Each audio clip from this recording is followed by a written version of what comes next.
Rano Karno, calon wakil gubernur DKI Jakarta nomor urut 3, mengaku sebagai anak Jakarta. Namun, Ketua DPW PKB Jakarta, Hasbialah Ilyas, mempertanyakan kontribusi Rano Karno jika mengaku sebagai anak Jakarta.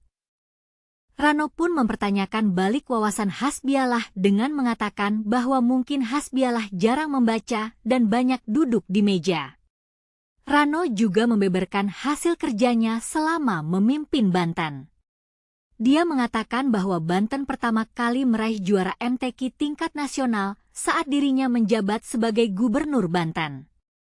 Hari ini saya jawab, mudah-mudahan dia tahu. Coba dia cek. Pertama kali Banten tuh juara MTQ tingkat nasional, itu gubernurnya Rano Karno. Sekarang nggak pernah lagi tingkat MTQ, jelasnya. Namun, Hasbialah tidak langsung percaya dengan klaim Rano Karno. Dia mempertanyakan apa yang telah Rano Karno lakukan untuk Jakarta. Kalau memang betul, anak Jakarta, mengabdinya kan belum pernah di Jakarta. Dari mana? Ucap Hasbialah. Tidak hanya itu, Forum Masyarakat Peduli Parlemen Indonesia, Formapi, juga melakukan riset terkait anatomi anggota DPR periode 2024 hingga 2029. Hasilnya, mereka menemukan 19 caleg terpilih yang maju ke pilkada tanpa sempat dilantik. Salah satunya adalah Rano Karno yang maju sebagai calon wakil gubernur DKI Jakarta. Riset ini menarik karena menunjukkan bahwa ada 19 caleg DPR terpilih yang tidak sempat dilantik tapi langsung maju ke pilkada. Apakah ini salah satu contoh politik yang tidak transparan? Kita juga perlu mempertanyakan apa yang telah Rano Karno lakukan untuk Banten saat dia menjabat sebagai gubernur. Apakah prestasi Banten meraih juara MTQ tingkat nasional itu benar-benar nyata?